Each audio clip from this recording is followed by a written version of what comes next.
think for the very first time, people are seeing why a lot of Nigerians try to escape Nigeria or are actively trying, they've already escaped. Because Nigeria is a zoo with no laws. Basically, just wild animals everywhere. People are just is held together by dental floss. And I'm saying this because of this whole Anthony Joshua situation. I saw, rest in peace to his friends. Gruesome stuff. But I've seen it so many times. I'm very desensitized to it. You would not know how much Nigeria has traumatized you until you leave Nigeria. Until you venture out of the country, you would not know how much damage this country has done to our minds, our brain as a collective. 2023, I left Nigeria for the first time in my life. I did not even leave the continent. I went to Kenya. I was in Kenya for 2 months. I stayed in Nairobi. Everything was fine. Beautiful country. I can't wait to visit again. I love especially the trees. These people, they have like a good appreciation for nature. It's not like Nigeria where everything is just our love for concrete. It's crazy to me, but these people have like a good appreciation for nature. I saw in Nairobi there are trees, it's breezy, it's beautiful, the air is clean. But then something changed at my 2 weeks mark in Nairobi, because in Nairobi there is constant light. I have never in my entire life experienced constant light. I went to Kenya with my power bank in preparations, not for if they would take the lights, but for when they would take the lights, because I did not know this at the time, but I had thought unconsciously that was something that was going to happen, because that's what I'm used to. So I went in preparation, so when they do take the lights, I would be able to charge my phone. So even though, yes, I was having an amazing time in Nairobi, I love the fact that there was always lights. I love the fact that whenever I go to bed at night, there was light. Whenever I wake up in the morning, there is still light. I could come out of my Airbnb at 1, 2, 3, whenever time at night, and the streets are well lit.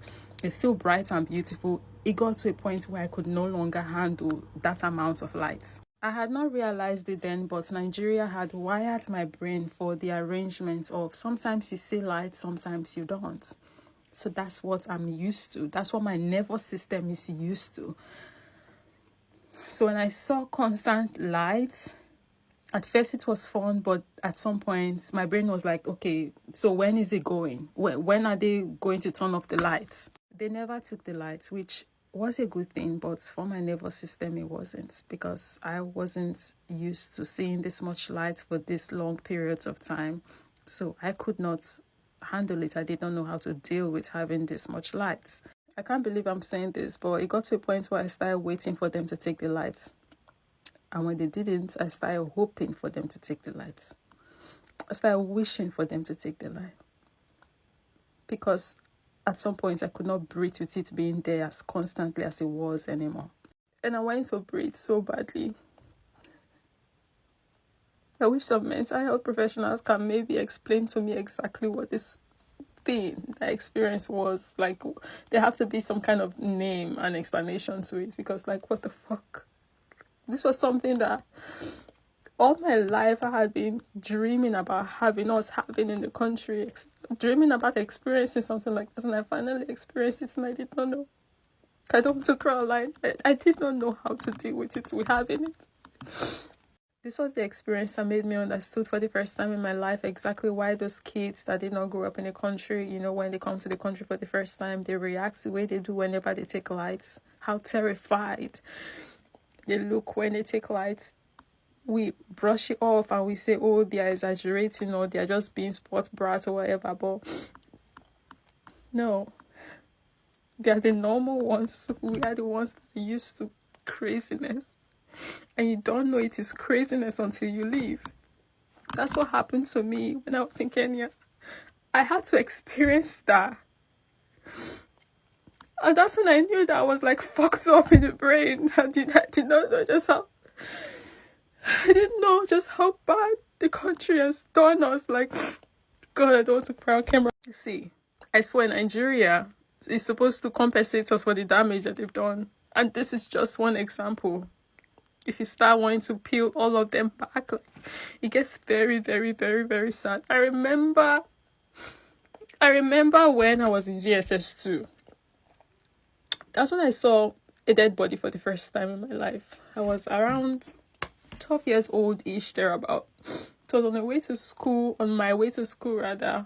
In the morning, I was with a neighbor, friend, classmate of mine. We go to school together and come back home together. This particular morning, we saw this guy that we see most mornings on our way to school and on our way back from school.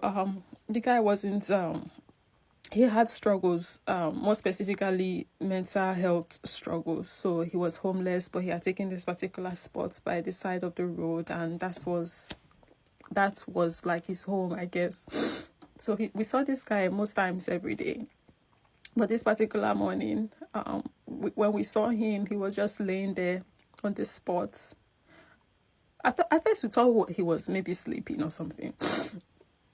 But then on our way back from school, we saw him still there on that same spot in the same position, and we were wondering like what was wrong. So I thought maybe he was sick, but didn't take much of it, and we went home until we were coming back to school the next morning, and we saw him still there.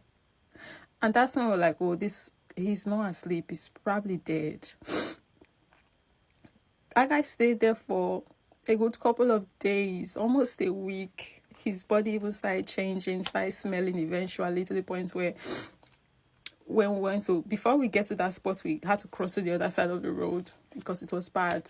But he was there for a very long time before he was finally picked up. That's the kind of country we live in. Like, everything is such a mess. There's no good roads, healthcare, where educational system, let's not even talk about that for mental health. Emergency units, emergency number, like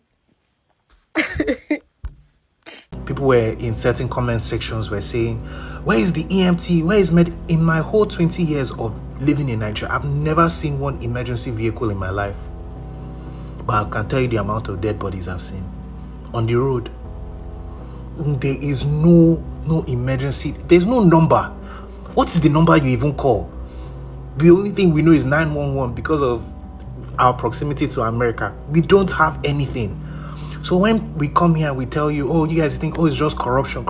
People can manage corruption. After all, we manage corruption here in the US. The US is very corrupt. But the lack of infrastructure can kill somebody.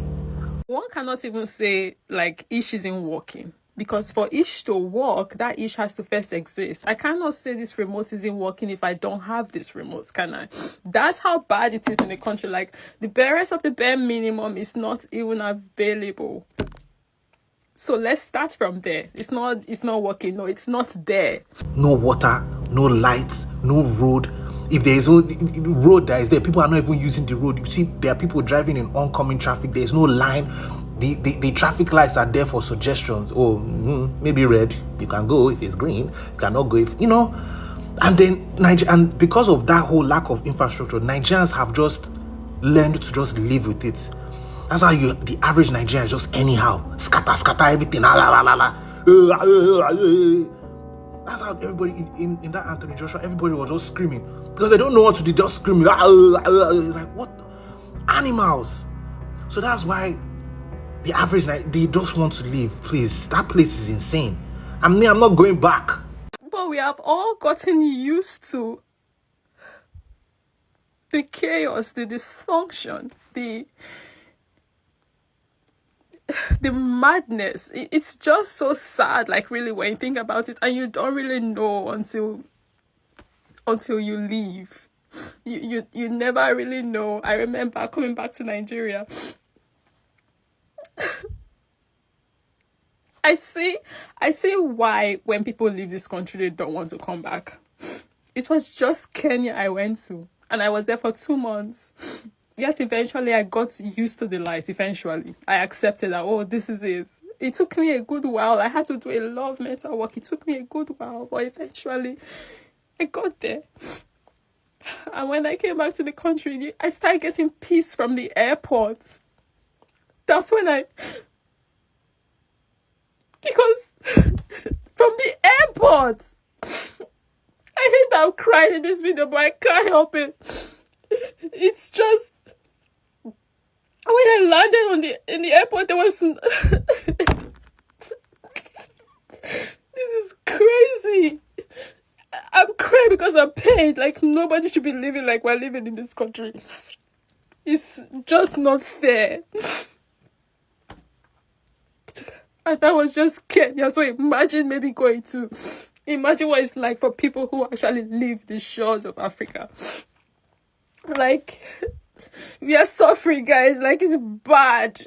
It's so bad. I hate it. I'm crying. I don't even know if I'm going to post this video because this is so embarrassing.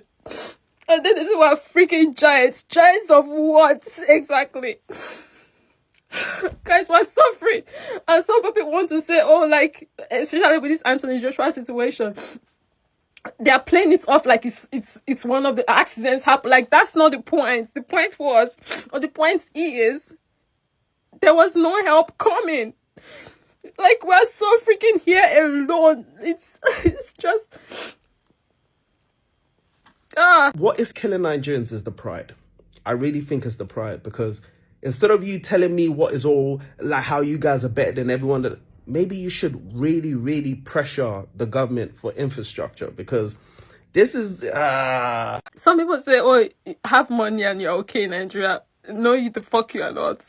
I saw this post and I just want to weep. I just want to cry for this country.